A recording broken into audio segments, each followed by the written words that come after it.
श्री सीतारामचंद्र भगवान की जय। श्री राधा कृष्ण भगवान की जय। श्री शुकदेव भगवान की जय। श्री वेदव्यास भगवान की जय। श्रीमद्भागवत ज्ञान यज्ञ की जय। सत्य सनातन वैदिक धर्म की जय। अखंड भारत वर्ष की जय। सब संतन की जय। सब भक्तन की जय। जय जय श्री राधे श्याम। हरि ओम तच्छंजोरावृणीमहे गातुं यज्ञाय गातुं यज्ञपतये दैवी स्वस्तिरस्तु नः स्वस्तिर्मानुषेभ्यः ऊर्ध्वं जिगातु भेषजं शन्नो अस्तु द्विपदे सं चतुष्पदे सदसस्पतिमद्भुतं प्रियेमिन्द्रस्य काम्यं शनिं मेधामयाशिषम् मेधां मे वरुणो ददातु मेधामग्निप्रजापतिः मेधामिन्द्रश्च वायुश्च मेधां धाता ददातु मे विश्वानि देव सवितर्दुरितानि परासुव जदभद्रं तन्न आसुव नारायणं नमस्कृत्य नरं चैव नरोत्तमं देवीं सरस्वतीं व्यासं ततो जयमुदीरयेत् सच्चिदानन्दरूपाय विश्वोत्पत्त्यादिहेतवे तापत्रयविनाशाय श्रीकृष्णाय वयं नुमः वसुदेवसुतं देवं कंसचाणूरमर्दनं देवकी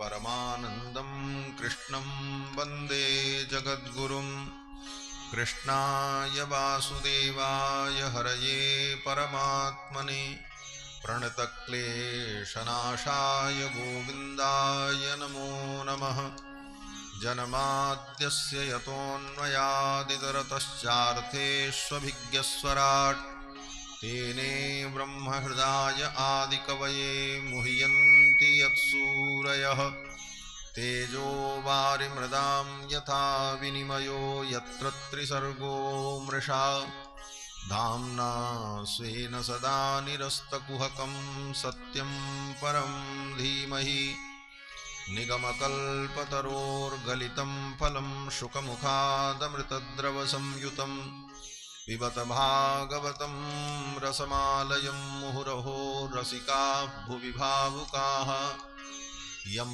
प्रव्रजन्तमनुपेतमपेतकृत्यं द्वैपायनो विरहकातर आजुहाव पुत्रेति तन्मयतया तरवोऽभिनेदुस्तं सर्वभूतहृदयं मुनिमानतोऽस्मि व्यासं वसिष्ठनप्तारं शक्तेः पौत्रमकल्मषं पराशरात्मजं वन्दे शुकतातं तपोनिधिं व्यासाय विष्णुरूपाय व्यासरूपाय विष्णवे नमो वै ब्रह्मनिधये वासिष्ठाय नमो नमः अचतुर्वदनो ब्रह्मा द्विबाहुरपरो हरिः अभाललोचनः शम्भुर्भगवान् वादरायणः यस्य स्मरणमात्रेण जन्मसंसारबन्धनात् विमुच्यते नमस्तस्मै विष्णवे प्रभविष्णवे ऋग्यजुस्सामरूपाय वेदाहरणकर्मणे प्रणवोद्गीतवपुषे महाश्वशिरसे नमः लक्ष्मीनाथसमारम्भां नाथयामुनमध्यमाम् अस्मदाचार्यपर्यन्तां वन्दे गुरुपरम्पराम् शाण्डिल्याह्वयवंशवारिदविधुं श्रीकोसलेशार्चकं विश्वक्सेन स्वाचार्ये सुयतौ जगद्गुरुवरे श्रीरामनारायणे नित्यं